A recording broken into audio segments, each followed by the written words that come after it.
Ang di inaasahang paglipat. Ang lihim na paglalakbay ng mga Japanese middle class patungo sa Pilipinas. Mga Ginoo at ginang, mayroon akong isang nakakagulat na balita para sa inyong lahat. Alam niyo ba na mayroong hindi bababa sa 50 katao mula sa middle class ng Japan na tahimik na lumilipat sa Pilipinas? Ito ay isang kahanga-hangang penomenon na kahit ang gobyerno ng Japan ay walang kamalay-malay. Ano nga ba ang katotohanan sa likod nito? Magandang araw. Ako po si Sato Kenichiro. 30 taon na akong real estate agent sa Tokyo. Ako ay 52 taong gulang na ngayon. Sa loob ng maraming taon sa propesyon ko, nakatulong na ako sa hindi mabilang na mga kliyente na lumipat ng bahay at magbago ng tirahan. Ngunit ang kuwentong natuklasan ko noong nakaraang taon ay hanggang ngayon ay hindi pa rin ako makapaniwala. Ang aking real estate company sa Tokyo ay may magandang reputasyon. Karamihan sa aking mga kliyente ay mula sa middle class. Karaniwan nilang gusto na lumipat sa mga suburb ng Tokyo o maghanap ng lugar na may mas magandang kondisyon. Gayunpaman, mula noong taglagas ng nakaraang taon, nagsimulang magbago ang sitwasyon sa isang kakaibang paraan. Sa simula, hindi ko ito gaanong pinansin. Mayroon lang 1 o 2 kliyente na nagtanong tungkol sa real estate sa Pilipinas. Inisip ko na marahil ay madalas silang mag-business trip o naghahanap ng pagkakataon para mag-invest, ngunit dumami ng dumami ang mga katulad na kahilingan. Sa loob ng 1 buwan, may 3 o 4 na taong lumapit sa akin na may mga katanungan tungkol sa Pilipinas at hindi lamang ito tungkol sa investment, kundi isang tunay na pagnanais na manirahan doon ng pangmatagalan. Tinanong nila kung paano ang sistema ng pag-upa ng apartment sa Metro Manila. Paano ang pagkakaiba ng gastos sa pamumuhay sa pagitan ng Pilipinas at Japan? Maganda ba ang kondisyon ng edukasyon para sa mga bata? Lahat ng tanong ay napakadetalyado. 3 buwan ang lumipas at mas lalo pang naging kahanga-hanga ang sitwasyon. Halos 30% ng mga kliyenteng pumupunta sa aking kumpanya ay seryosong isinasaalang-alang ang paglipat sa Pilipinas at karamihan sa kanila ay mga middle class na pamilya na nasa kanilang 40s at 50s. Mga ordinaryong pamilya na may matatag na trabaho at mga anak. Bigla na lang, lahat sila ay gustong ilipat ang kanilang buhay sa Pilipinas. Ang mas lalong ikinagulat ko ay ang bilang ng mga taong talagang nagpasya na lumipat. Sa simula, inakala ko na ito ay panandaliang kuryosidad lamang, ngunit higit sa kalahati ng mga nagtanong ay tuluyang nagdesisyon na lumipat sa Pilipinas. Nang masaksihan ko mismo ang kanilang pag-iimpake ng mga gamit sa Japan, pag-aayos ng kanilang mga bagahe at paghahanda para sa kanilang paglipad patungong Pilipinas, hindi ako makapaniwala sa aking nakikita. Matagal na ako sa industriya ng real estate ngunit hindi pa ako nakaranas ng ganitong penomenon. Karaniwan, kapag pinag-uusapan ang migration, ang naiisip ng mga tao ay Amerika o Europa, hindi ba? Ngunit ang malaking bilang ng mga taong ito na pumupunta mismo sa Pilipinas ay isang bagay na talagang hindi ko inaasahan. Habang kinakausap ko ang aking mga kliyente, naramdaman ko na ang mga taong ito ay hindi lamang naghahanap ng bagong kapaligiran. Tila mayroon silang mas apurahan at mahalagang dahilan, ngunit karamihan sa kanila ay hindi isiniwalat ang kanilang tunay na motibo sa pagpili sa Pilipinas. Pangkalahatan lang nilang sinasabi, narinig ko, na maganda at komportable ang buhay sa Pilipinas, lalo pang lumaki ang aking kuryosidad. Ano ang mayroon sa Pilipinas na labis na nakakaakit sa napakaraming Hapon para gustuhing lumipat doon? Nagpasya akong alamin ito para sa aking sarili. Sa loob ng 30 taon sa aking propesyon, palagi kong sinisikap na unawain ang iniisip ng aking mga kliyente. Hindi ito naiiba sa pagkakataong ito. Naramdaman kong kailangan kong mahanap ang sagot. At sa gayon, nagsimula ang aking paglalakbay sa Pilipinas. Ang plano ko noong una ay manatili lamang ng ilang araw, ngunit hindi ko akalain na ang biyaheng ito ay lubusang magpapabago sa aking buhay. Wala akong kamalay-malay tungkol dito noon. Pagbaba ko pa lang sa eroplano sa Ninoy Aquino International Airport, naramdaman ko agad ang isang kapaligirang ibang-iba sa Narita Airport. Hindi lang ito tungkol sa laki, kundi sa nag-uumapaw na enerhiya ng buhay.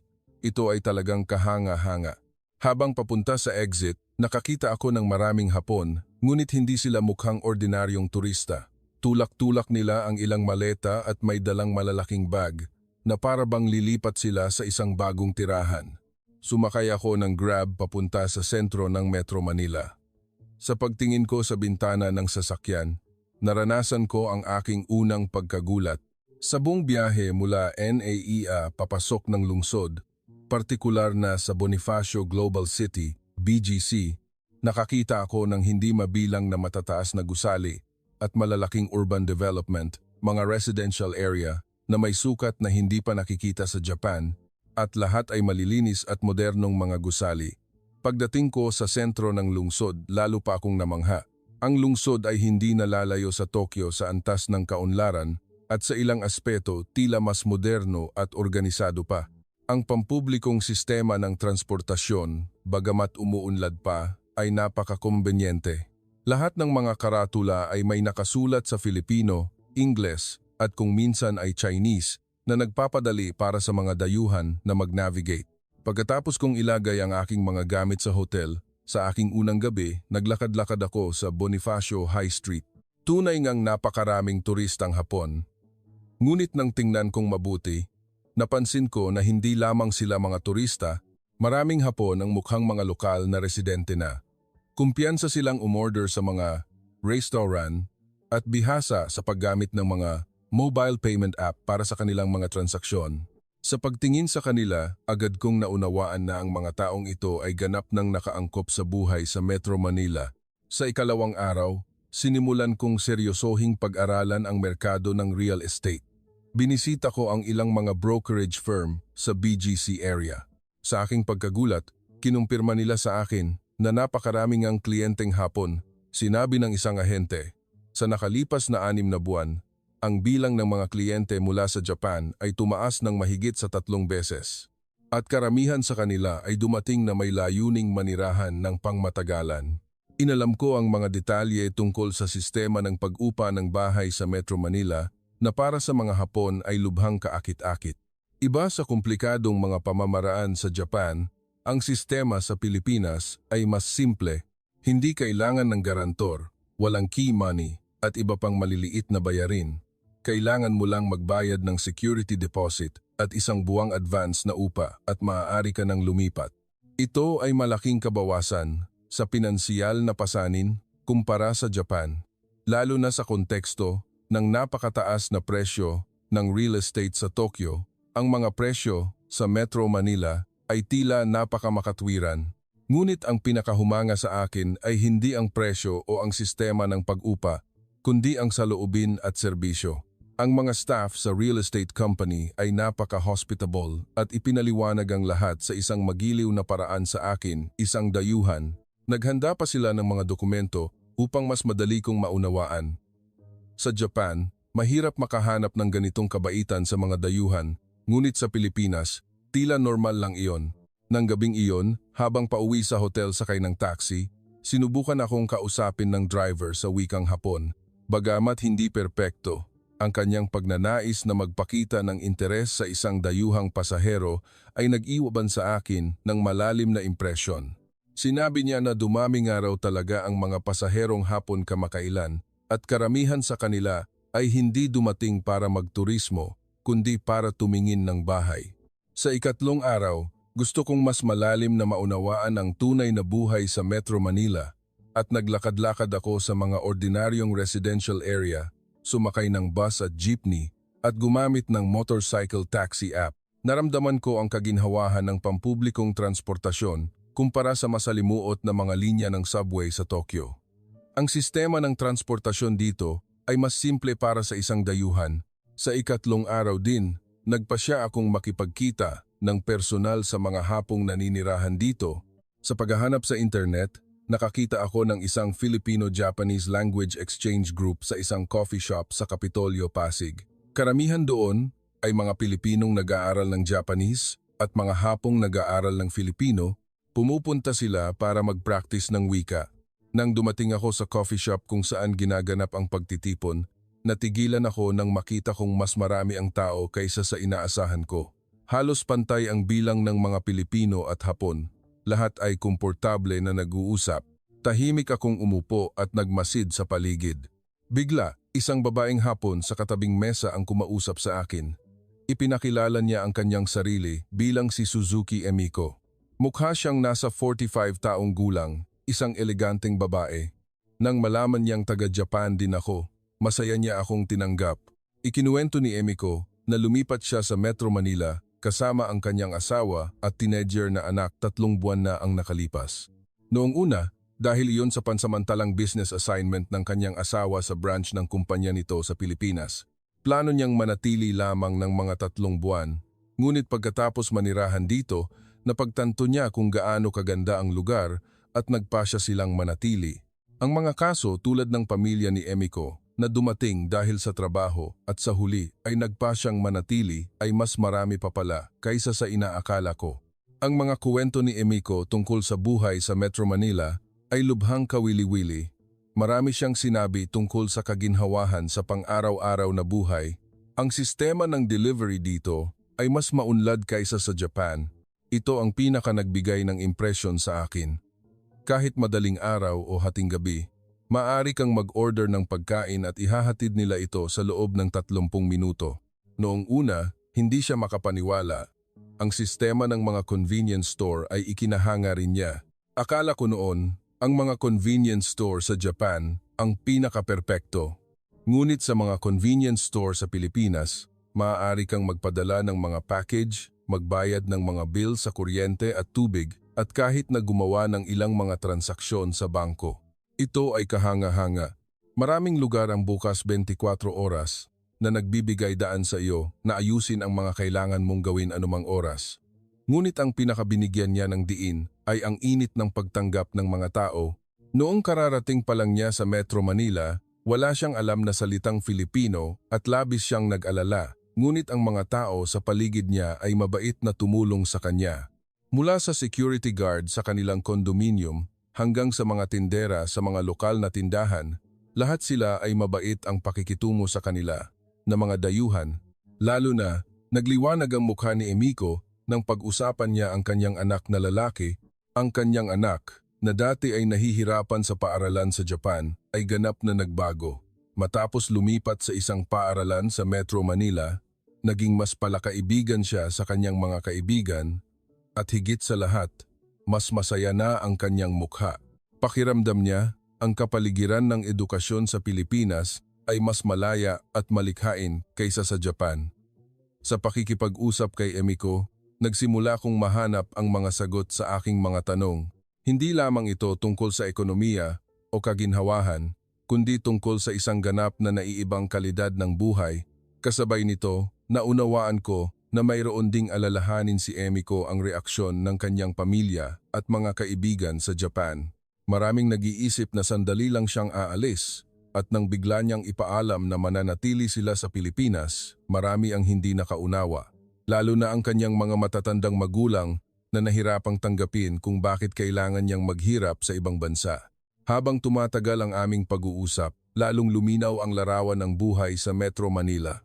Ang mga ikinuwento niya ay kahanga-hanga. Ito ay isang mundong ganap na naiiba sa aking inaakala noong nasa Japan pa ako. Ang pinakahumanga sa akin ay kung paano naging isang mahalagang bahagi ng pang-araw-araw na buhay ang digital technology.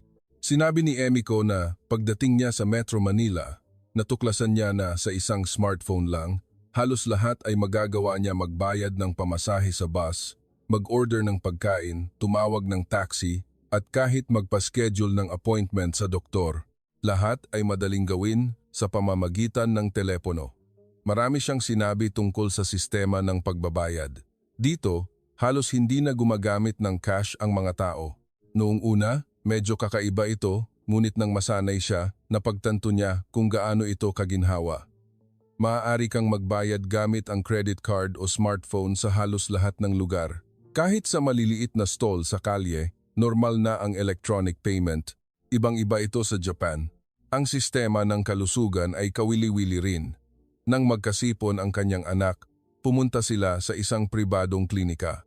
Ang paggamot ay napakabilis at epektibo. Mas maganda pa raw kaysa sa Japan. Madali lang magpa-schedule ng appointment at halos hindi na kailangang maghintay at higit sa lahat, napakabait ng mga medical staff sa kanila na mga dayuhan. Ang kapaligiran ng edukasyon ay mas kahanga-hanga pa. Sa paaralan ng kanyang anak, maraming mga malikhaing aktibidad. Sa Japan, ang pangunahing focus ay sa rote memorization. Dito, mas maraming pagkakataon ang mga bata na magtalakayan at magpresenta. Ang kapaligiran, kung saan malayang na ipapahayag ng mga bata ang kanilang mga opinyon, ay ikinatuwa niya. Ngunit ang pinakahumanga sa akin ay ang pangkalahatang kapaligiran sa lipunan. Sinabi ni Emiko na ang mga Pilipino ay napakabukas at masigasig sa lahat ng bago. Kahit sa gitnang edad, marami pa rin ang handang sumubok ng mga bagong bagay. Mayroong isang kapaligiran dito kung saan hindi natatakot ang mga tao na mabigo. Sa Japan, napakalakas ng kultura ng paghahanap ng katatagan.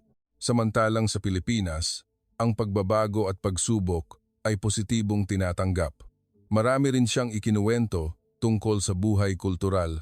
Ang Metro Manila ay may maraming iba't ibang lugar pang kultura at karamihan ay abot-kaya.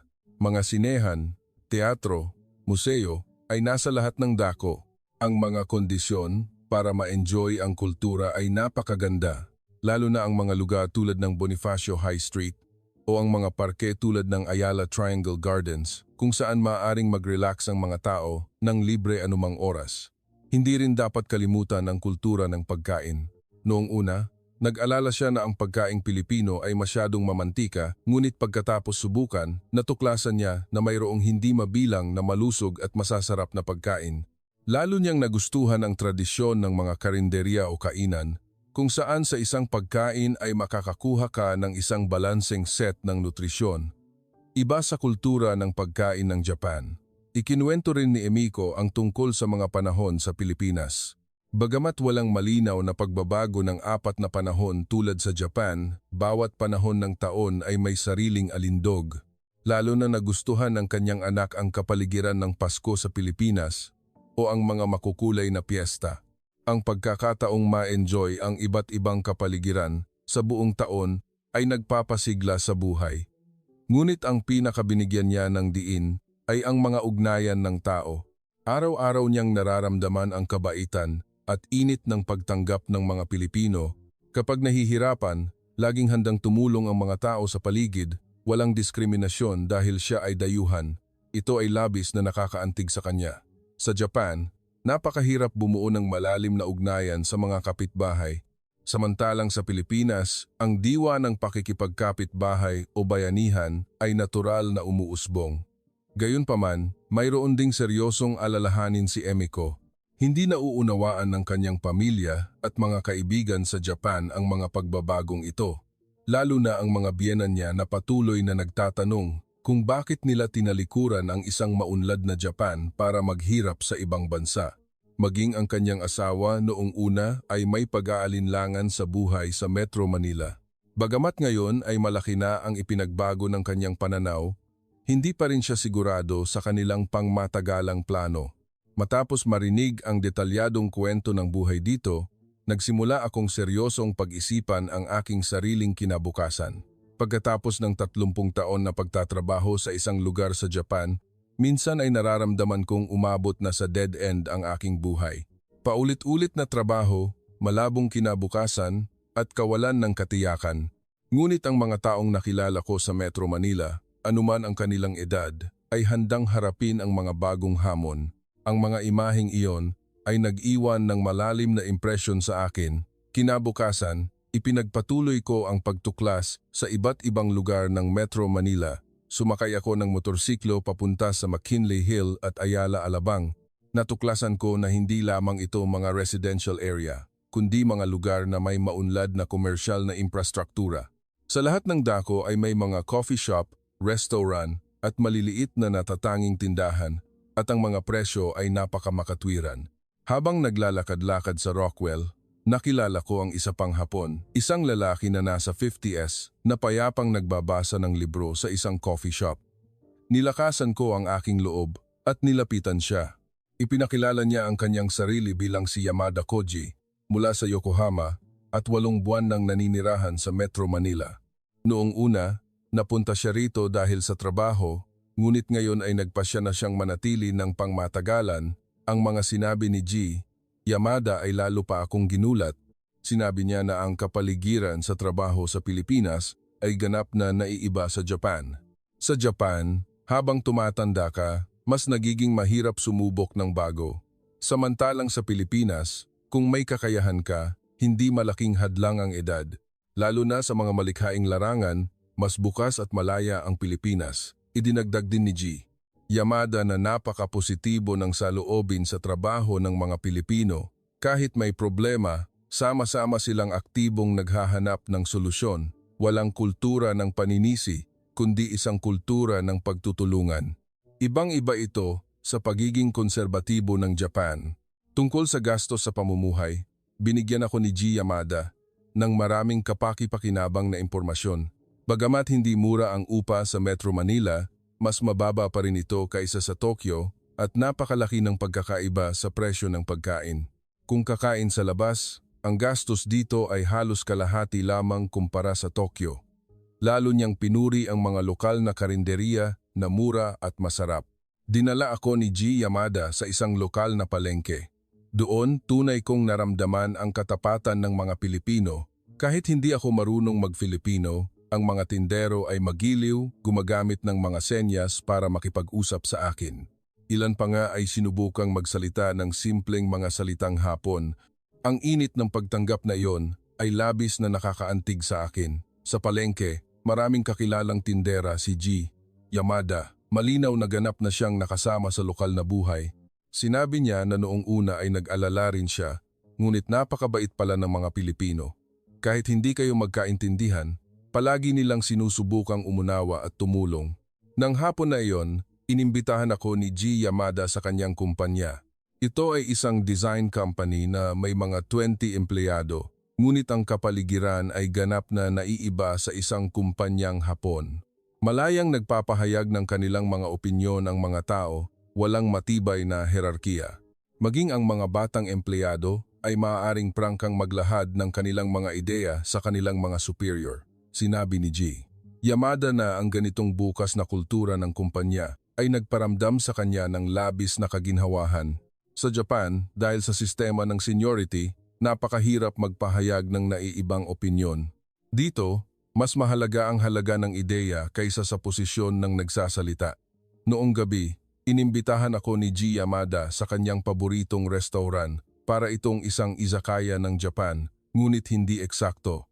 Dito, naghahain sila ng mga pagkaing Pilipino, Hapon, at maging mga fusion. Iba-iba ang mga customer, mga Pilipino, Hapon, at mga tao mula sa iba't ibang nasyonalidad. Sa restaurant na ito, nakilala ko ang ilan pang mga Hapong naninirahan sa Pilipinas. Kabilang sa kanila ay isang guro ng Japanese sa isang universidad, isang empleyadong nagtatrabaho sa isang kumpanyang Pilipino, at isang may-ari ng tindahan. Bawat isa ay may sariling kuwento, ngunit lahat sila ay may isang pagkakatulad. Lubos silang nasisiyahan sa kanilang buhay sa Metro Manila. Sinabi ng isang babae na napakaganda ng social security system at mga pribadong klinika sa Pilipinas. Kahit bilang isang dayuhan, makakatanggap ka ng de-kalidad na serbisyong medikal sa abot-kayang presyo. Sa Japan, napakamahal magpatingin sa doktor, samantalang sa Pilipinas, mas magaan ang pasanin. Binigyang diin naman ng isa pang lalaki ang kaginhawahan ng transportasyon. Mga bus, jeepney, motorcycle taxi, lahat ay available at abot kaya hindi tulad sa Tokyo kung saan napakataas ng gastos sa transportasyon. Sa pakikinig sa kanilang mga kwento, ganap na nagbago ang aking imahe sa Pilipinas. Noong una, inakala kong isa lamang ito sa mga developing countries, ngunit sa katotohanan, ito ay isang lugar na puno ng enerhiya at oportunidad. Sa ika-4 na araw, nagpasya akong dumalo sa isang pagtitipon ng komunidad ng mga Hapon na ikinuwento sa akin ni Emiko. Ang kaganapan ay ginanap sa isang cultural center, hindi kalayuan sa sentro ng lungsod. Pagdating ko, nakita kong mas marami ang tao kaysa sa inaasahan ko, mahigit 50 Hapon ang nagtipon. Sa pagtingin sa eksenang ito, tunay kong naunawaan na mas marami pa ang mga Hapong naninirahan sa Pilipinas kaysa sa aking inaakala, at hindi sila mga pansamantalang residente, kundi mga taong nag-ugat na dito. Sa simula ng pagtitipon, Ibinahagi ng mga organizer ang iba't ibang impormasyon tungkol sa buhay sa Metro Manila mula sa kung paano magbukas ng bank account hanggang sa pagpaparehistro para sa health insurance, mula sa pag-enroll ng mga anak sa paaralan hanggang sa paghahanap ng trabaho, napakadetalyado at kapaki-pakinabang ng mga impormasyon. Sa oras ng pahinga, nakipag-usap ako sa ilan sa mga kalahok. Bawat isa ay may sariling dahilan at karanasan sa paglipat dito, ngunit lahat ay may parehong kasiyahan sa kanilang bagong buhay. Isang lalaki na nasa 40s ang nagkuwento na 15 taon siyang office worker sa Japan at palagi niyang nararamdaman na para siyang nakakulong sa isang hawla. Nang dumating ako rito, naramdaman kong mas malaya akong mabuhay, mas flexible ang schedule ng trabaho at mas marami akong oras para sa aking pamilya. Isang babae na nasa 30s ang nagsabi na bilang isang working mother sa Japan, napakahirap. Ang pagsasabay ng pag-aalaga ng anak at trabaho ay lubhang mahirap. Dito sa Pilipinas, mas maganda ang sistema ng childcare at mas positibo ang saloobin ng lipunan sa mga working mother. Mayroon ding isang lalaki na 60 taong gulang, sinabi niya na pagkatapos magretiro sa Japan, nakaramdam siya ng labis na pagkabagot. Nang dumating ako rito, nagsimula akong mag-aral ng Filipino at sumali sa mga dance class. Bawat araw ay lumilipas ng masaya.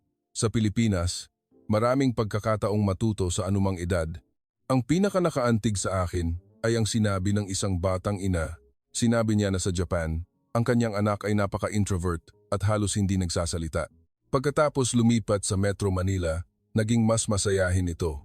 Ang mga batang Pilipino ay napakabukas at hindi nambubuli ng mga dayuhan. Ang mga guro sa paaralan ay napakamaalaga sa mga dayuhang estudyante.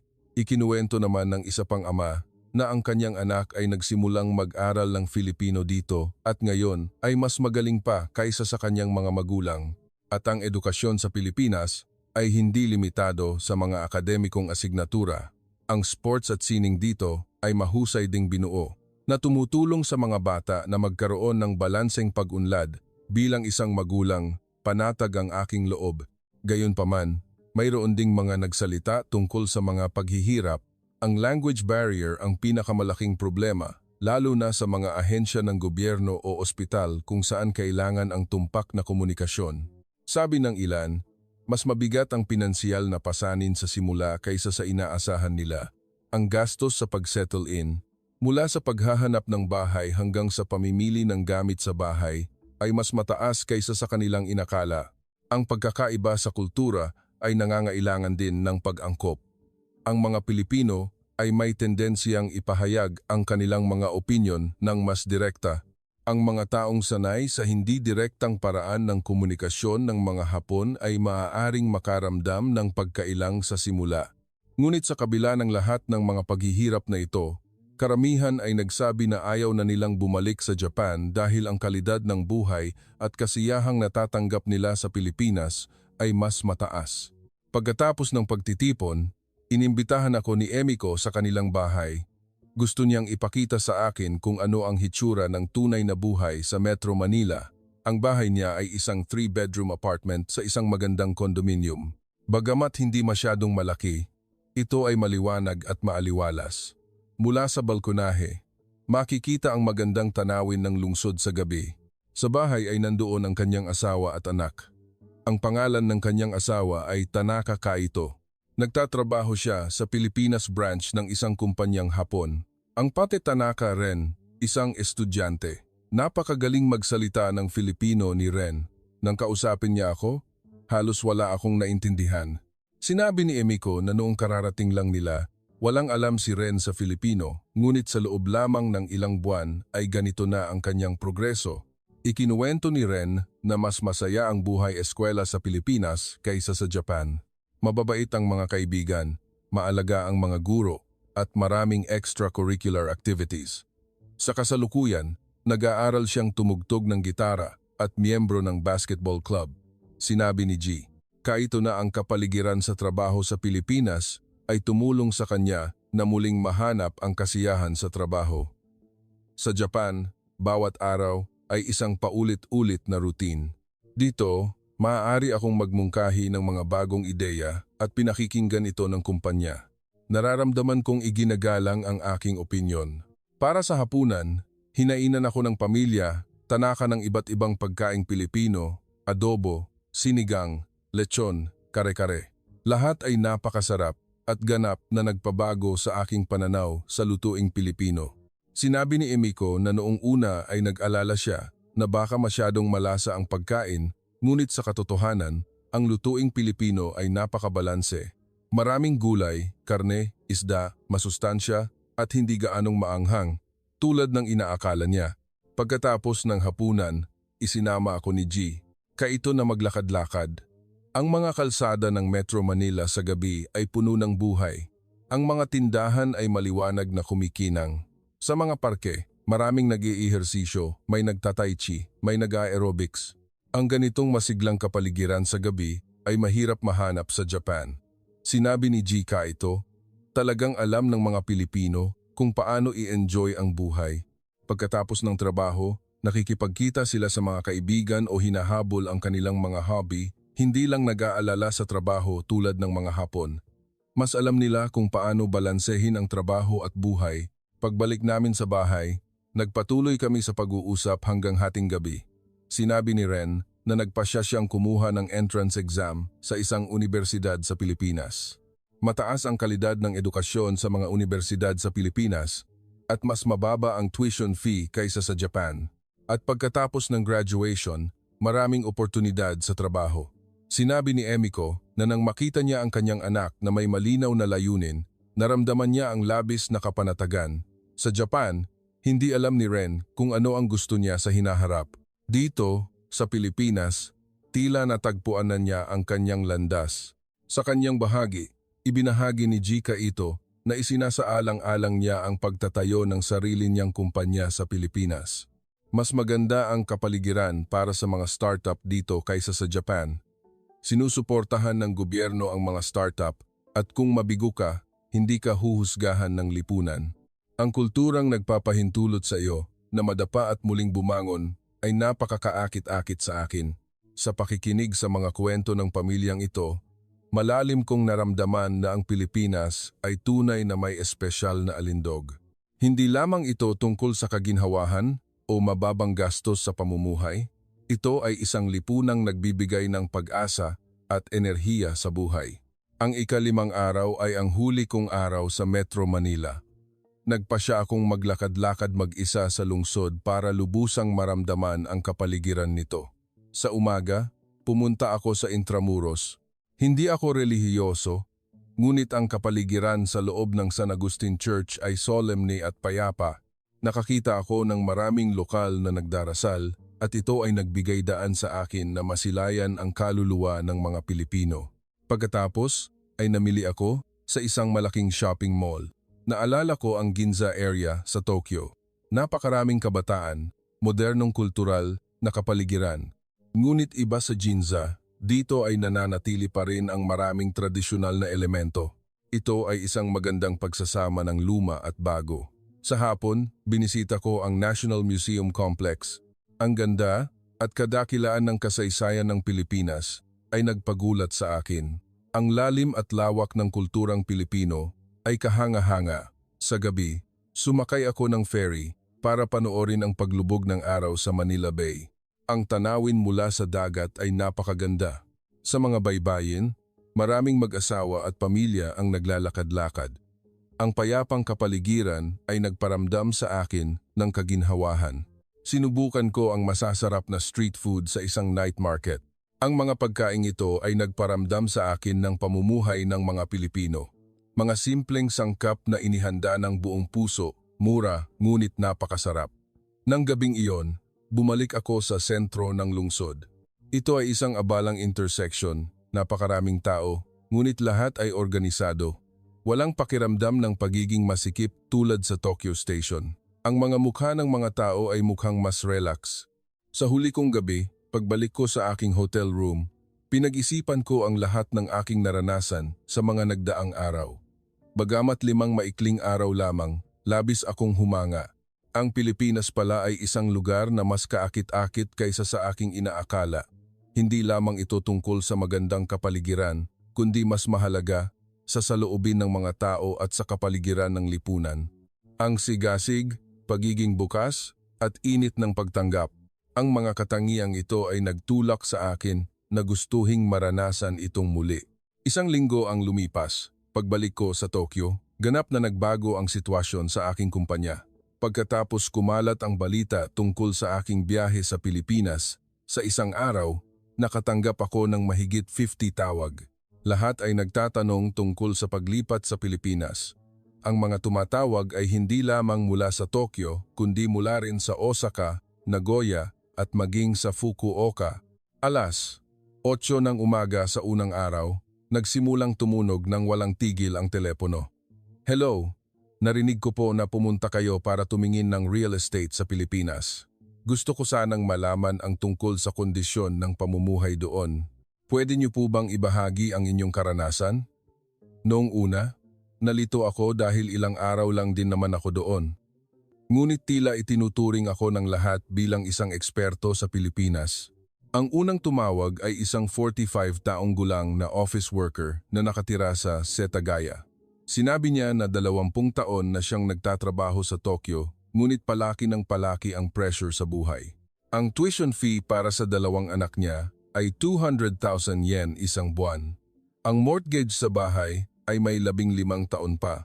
Araw-araw, pakiramdam ko ay nasasakal ako. Pagod niyang tanong, narinig ko na mas mura ang buhay sa Pilipinas. Totoo ba iyon? Sumunod ay isang 52 taong gulang na babae. Sinabi niya na pagod na siya sa kapaligiran ng isang tumatandang lipunan ng Japan. Gusto kong magsimula ng bagong buhay sa isang bagong kapaligiran, ngunit nag-aalala ako sa wika at kultura. Friendly ba ang Pilipinas sa mga kababaihang nasa middle age? Sunod ay isang 38 taong gulang na babae, isang urban designer. Sinabi niya na gusto niyang magsimula ng sarili niyang negosyo, ngunit masyadong mahigpit ang mga kondisyon sa Japan. Narinig ko na mas bukas ang kapaligiran sa Pilipinas.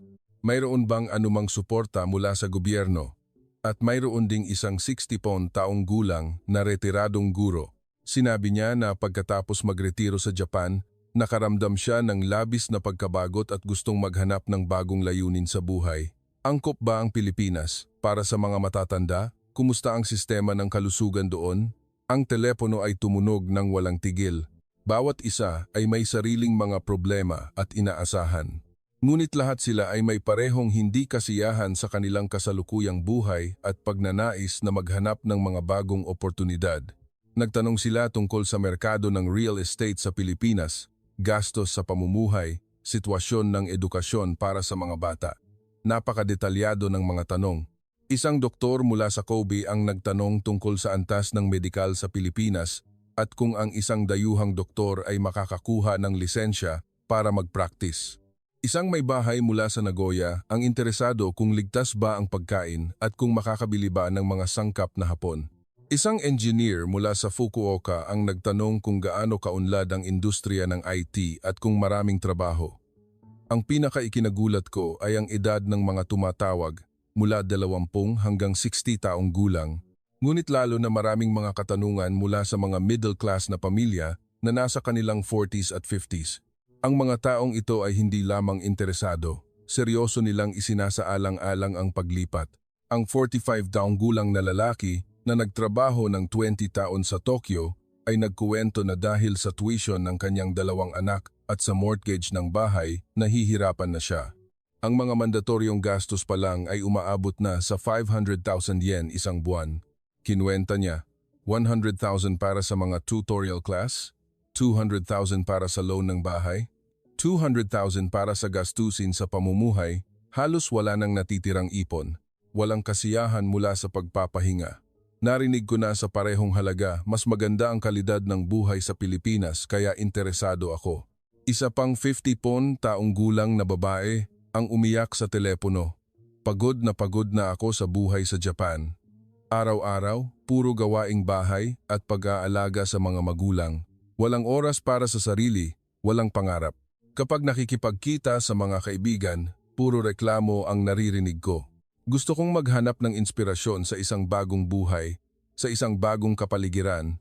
Mayroon ding isang batang office worker, 28 taong gulang, Sinabi niya na wala siyang nakikitang kinabukasan sa Japan.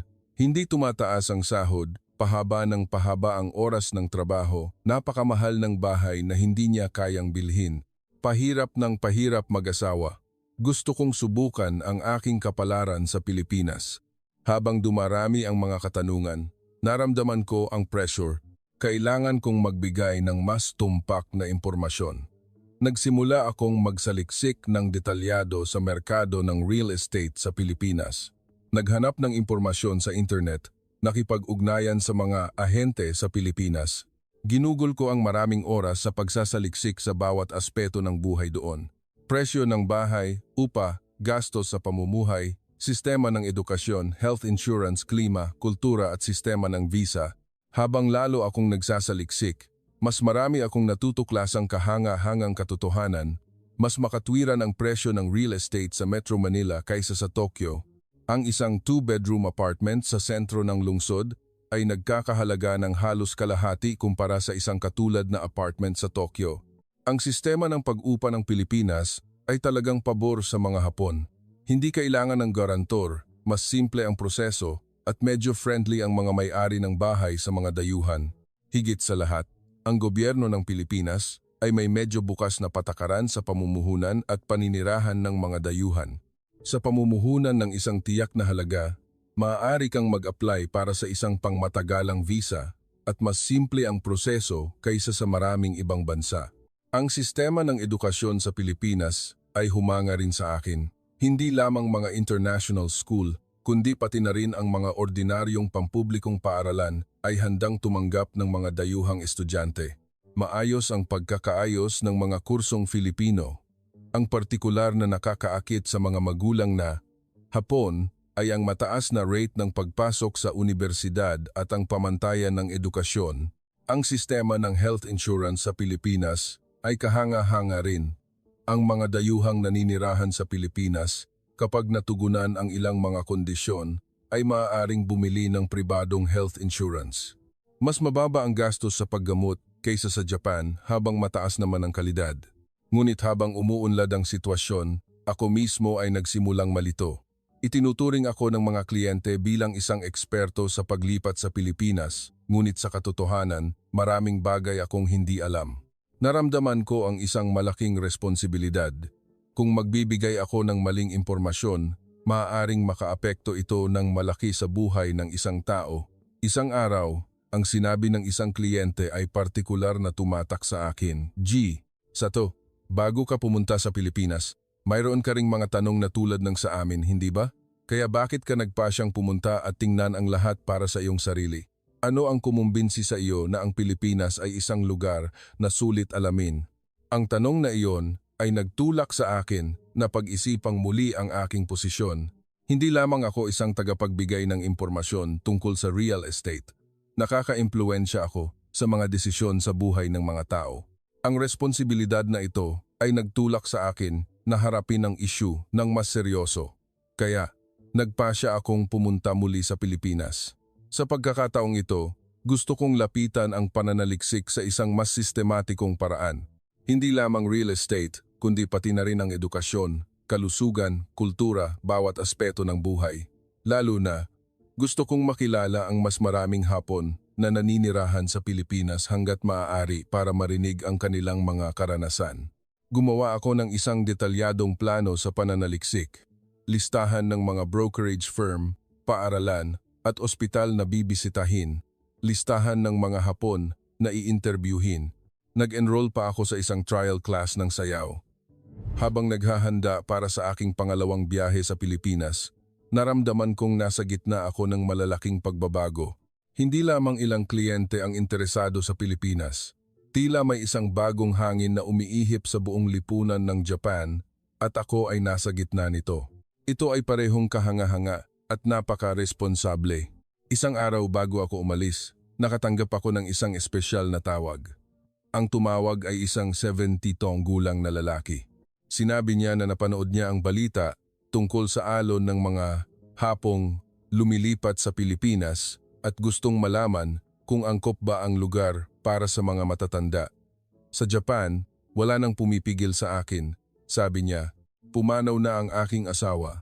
May kanya-kanya ng buhay ang aking mga anak. Araw-araw, nakaupo lang ako sa bahay mag-isa at nakakaramdam ng labis na kalungkutan. Kung talagang kasing ganda ng sinasabi mo ang Pilipinas, gusto ko ring pumunta para tingnan. Ang tawag na iyon ay labis na nakaantig sa akin. Anuman ang edad, lahat ng tao ay may karapatang maghanap ng kaligayahan. Marahil ang Pilipinas ay tunay na isang bagong pag-asa para sa marami. Sa aking pangalawang biyahe sa Pilipinas, kumilos ako ng mas sistematiko. Ganap kong inilubog ang aking sarili sa komunidad ng mga Hapon na ikinuwento ni Emiko at nagsimulang dumalo sa mga pagtitipon na ginaganap tuwing Sabado. Ang mga kuwento ng mga taong nakilala ko doon ay kahanga-hanga.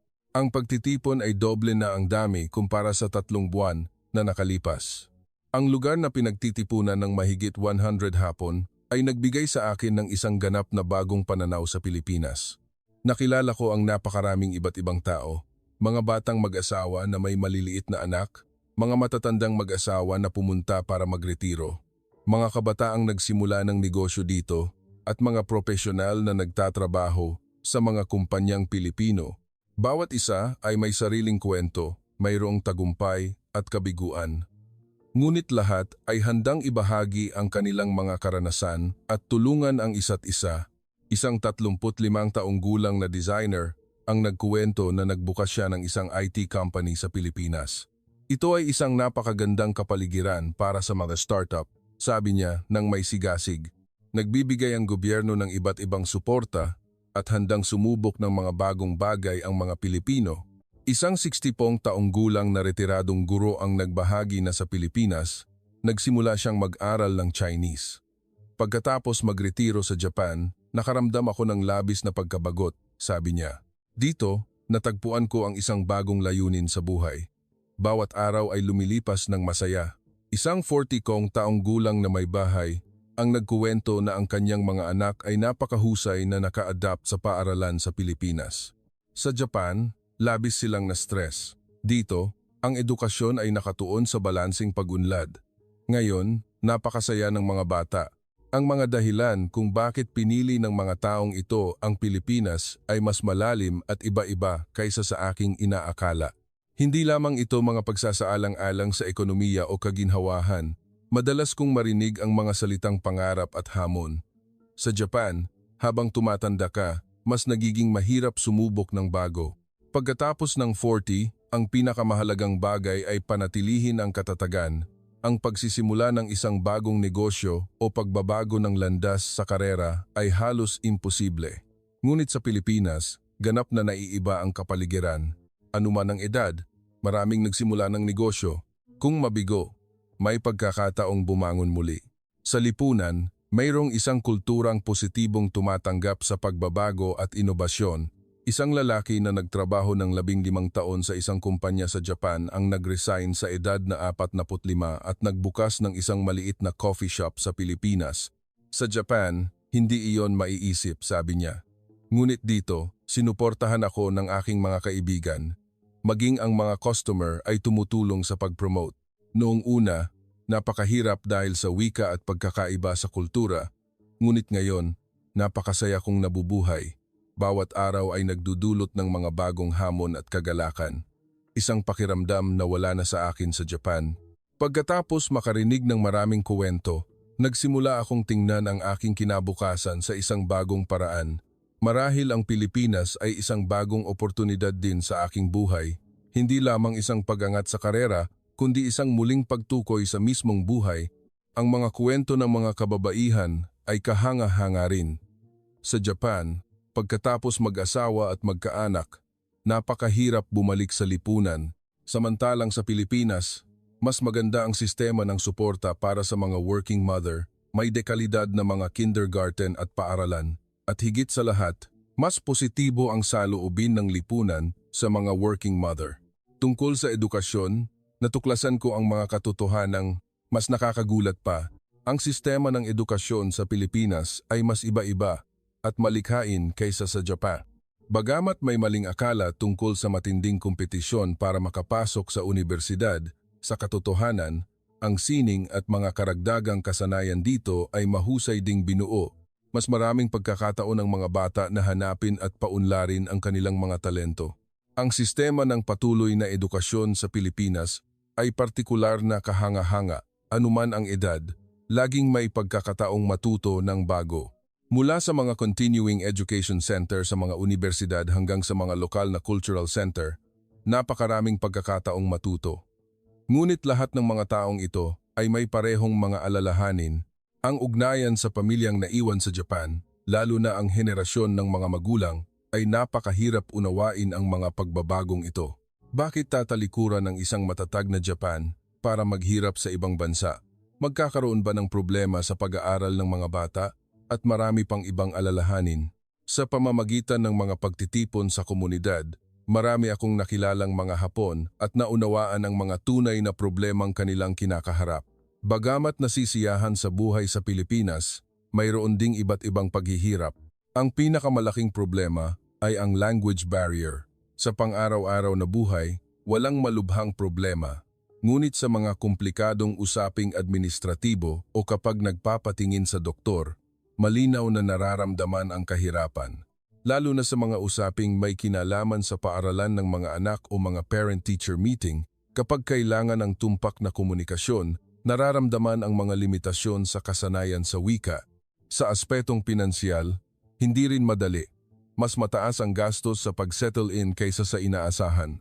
Mula sa deposito sa upa hanggang sa pamimili ng gamit sa bahay at gamit sa eskwela para sa mga anak, mas maraming pera ang kailangan kaysa sa inakala. Lalo na para sa mga may matatag na kita sa Japan, ang paghahanap ng bagong trabaho sa Pilipinas ay hindi madali. Mayroon ding mga ganoong alalahanin si Emiko.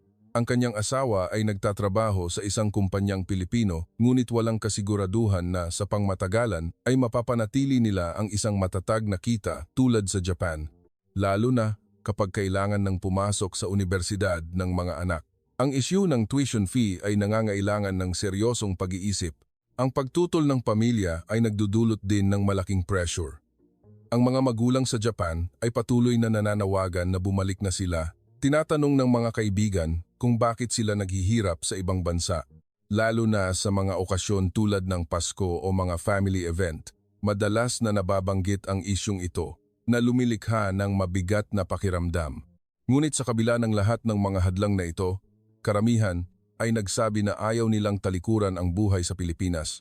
Dahil ang kalidad ng buhay at kasiyahang natatanggap nila dito ay mas mataas kaysa sa Japan, lalo na ang mga magulang. Nang makita nila ang pagbabago ng kanilang mga anak, mas lalo silang naging kumpiyansa. Isang bata na dati ay introvert at tahimik sa Japan ay naging masayahin at aktibo sa Pilipinas. Napakaraming kuwentong tulad nito.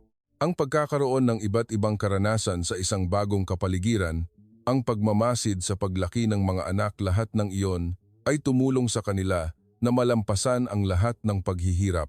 Sinabi ng isang ina na ang kanyang anak ay nagsimulang mag-aral ng taekwondo sa Pilipinas at naging mas kumpiyansa. Ang kanyang relasyon sa mga kaibigan ay bumuti rin.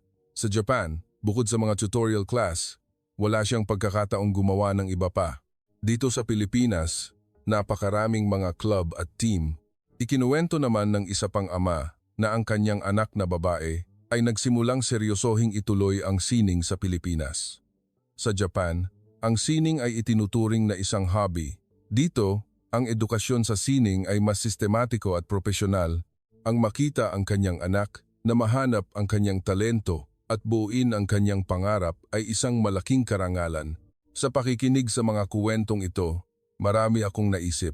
Hindi lamang bilang isang ahente na nagbibigay ng impormasyon sa mga kliyente, naramdaman kong mayroon akong malaking impluensya sa mga desisyon sa buhay ng mga taong ito. At ako mismo ay nagsimulang seryosong isaalang-alang ang buhay sa Pilipinas.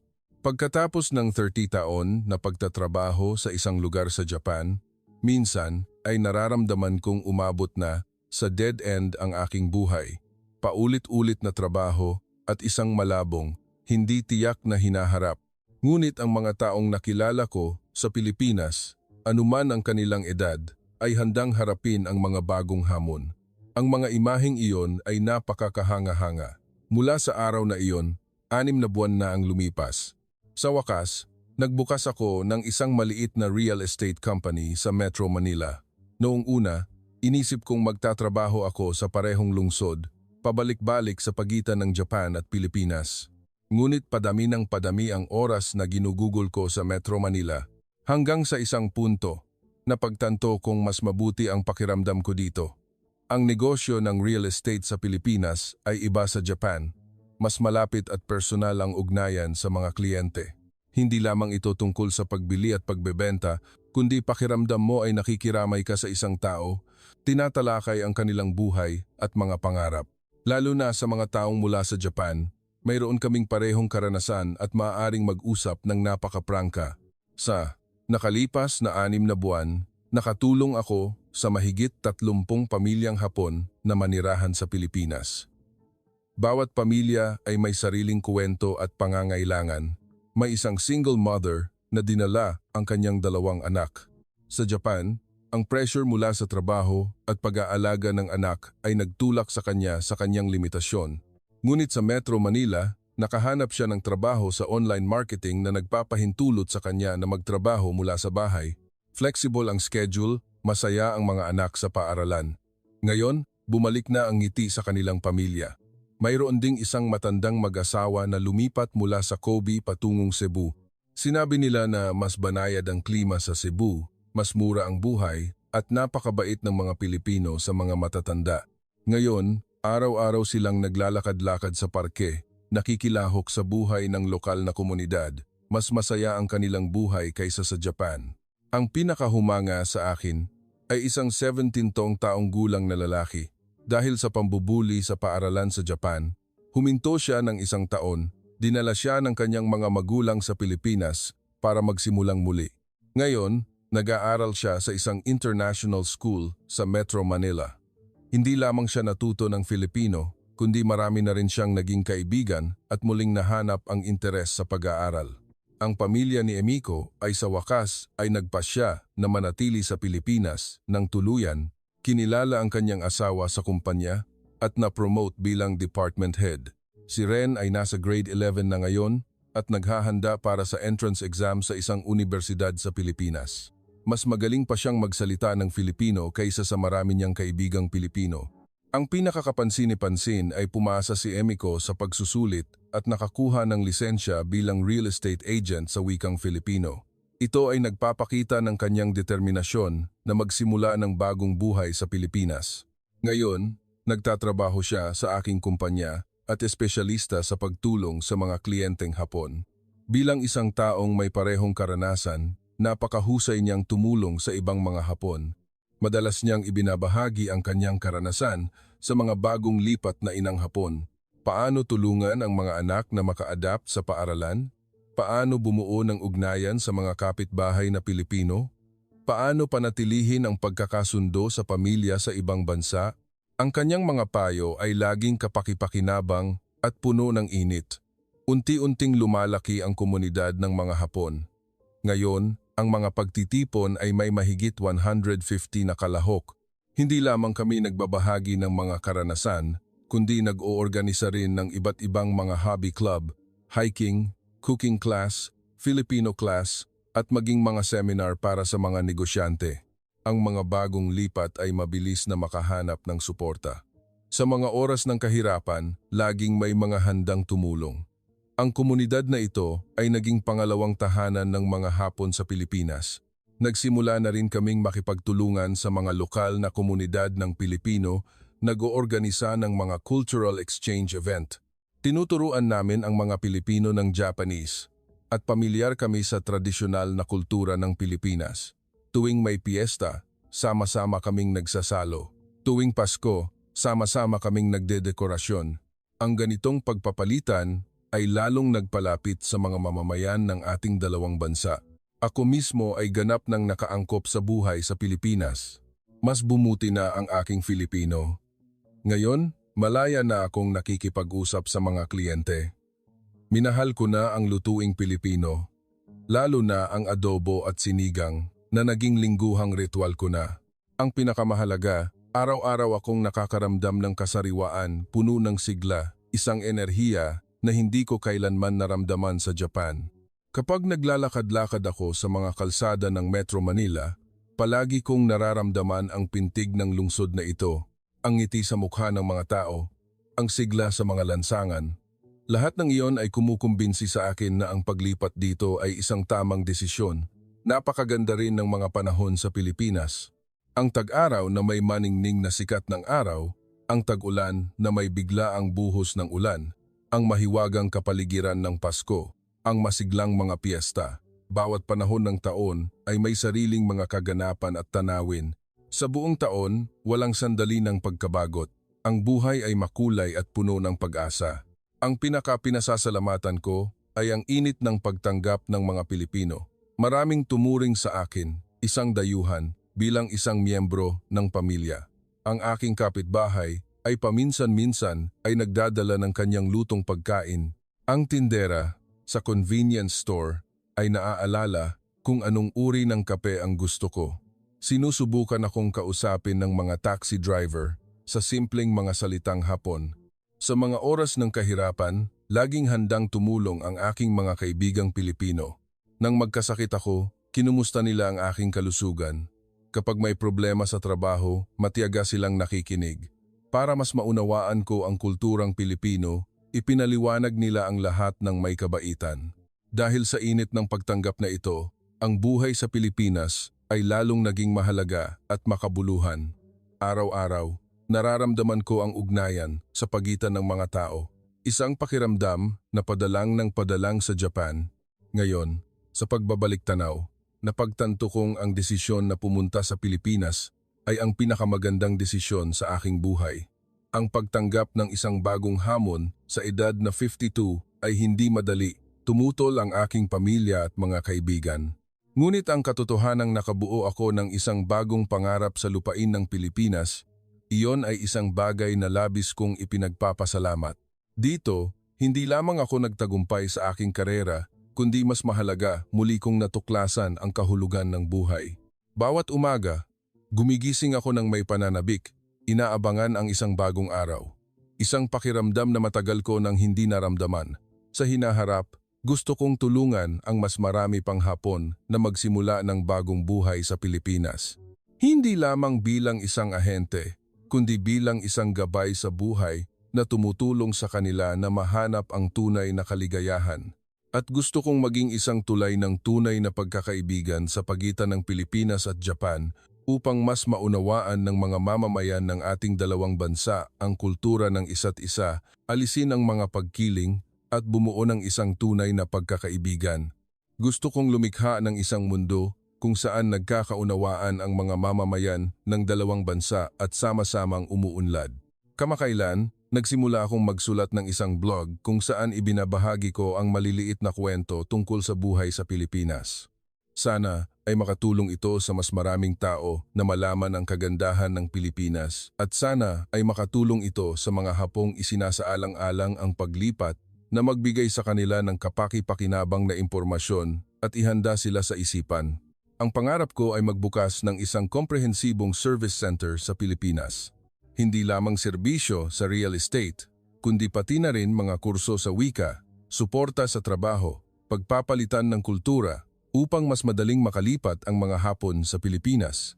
Kasabay nito, gusto ko ring tulungan ang mga Pilipinong pumupunta sa Japan para magtrabaho o mag-aral upang lumikha ng isang tunay na pagpapalitan ng lakas tao sa pagitan ng ating dalawang bansa upang ang pagkakaibigan sa pagitan ng Pilipinas at Japan ay hindi lamang salita kundi mga tunay at nakikitang gawa.